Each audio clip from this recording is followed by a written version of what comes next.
So I was forced to try a free trial of CBS All Access to fucking watch Star Trek Discovery, which, rude. I don't know if this show is going to justify me spending like an entire $6 a month on it. So we'll see.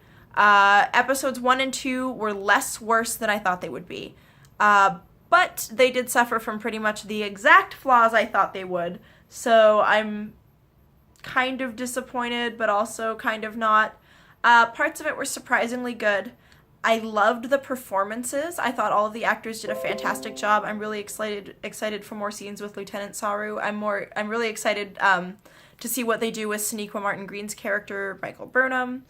I liked Michelle Yeoh's character for the entire 2 episodes that she existed.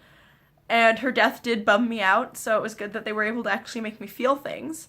But overall, it wasn't as strong as it could have been.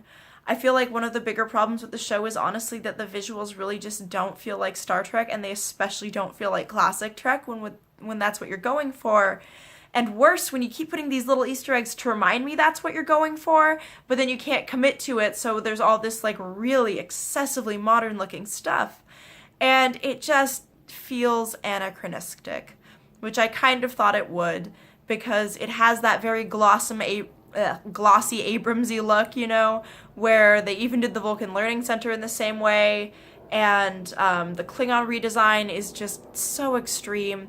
The armor is now flamboyant and excessive and large and more colorful, and the characters are all bald, and the ridges are just much, much bigger and more pronounced, and I just don't really understand why they did this design change when they're trying to go back, and when they're trying to deliberately connect back with characters and with references to the rest of the series. So it's not like some kind of alternate timeline, so it doesn't make sense to redesign the Klingons.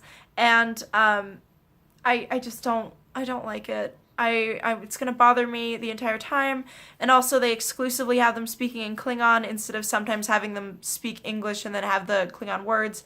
And I feel like when they're speaking in Klingon with subtitles, we just don't get as much personality from the characters as we could if they did it the way that other Trek series have done it. I think the way they did those scenes and then how drawn out they were, honestly ended up taking away a lot from the story, and it just reminded me of that fucking villain from that first Abrams Star Trek movie, where it was just this wild ideologue, and I don't know, I'm just not super stoked about how that all turned out, and I'm just kind of concerned that the rest of the series is just going to be a bunch of mini action movies. And I'm nervous because that's not what Star Trek really is. Star Trek is more of like a contemplative, ethical meandering through space. It's not really every episode is action-packed, everything must be a battle, everything has to have explosions kind of show. And I think trying to make it that to appeal to a mass modern audience is gonna just fuck it up. Because it's not gonna appeal to Star Trek fans if it doesn't feel like Star Trek, and it's not gonna appeal to a lot of non-Star Trek fans just by nature of having a lot of tropes that a lot of people find unappealing. You know, sci-fi is kind of hard to get a wide mass following for. And so if you have a built-in fan base like Star Trek, it seems really weird to squander it by doing all of these things that don't feel like they're really geared towards Star Trek fans. All in all, I thought there were a lot of problems with it. I didn't love the storytelling. I thought that the pacing was kind of weird, and I thought that the writing was kind of clumsy. I thought the setup and like the general like story was pretty interesting, actually. I feel like if you were going to do a prequel, doing it on this conflict with the Klingons is a really interesting way to do it, and I'm interested to see how they work with that. My worry is that they're just gonna go really extreme on this angle and just kind of make it into a thing where there's just nothing but big battles and explosions, and there's not a lot of time for the characters to really breathe and be characters. And I feel like one of Star Trek's strengths has always lain in its characters and how the characters are given a lot of time to just be friends and hang out in the Arboretum and play poker and do all of these things. and piss around in the holodeck and connect with each other, and that way the stakes are higher when the characters are in danger because we really care about them and understand their relationships to each other. And you know, the start of this series, there wasn't a lot of characterization from more than a handful of the characters, so I'm really hopeful that when the rest of the main cast are introduced in episode 3, I hope that we'll see more strong performances, and hopefully we'll start to see some of the strong character-to-character relationships that really make Star Trek stand out. I think that it's not as bad as it could have been.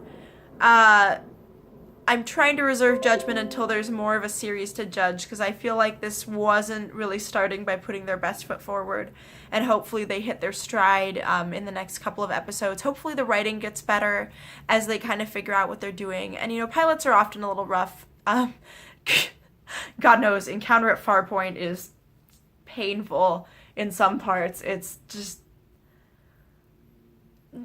most of season 1 of The Next Generation is honestly pretty hard to watch unless you already love the characters, because just going into it, starting from that, it's a bumpy ride.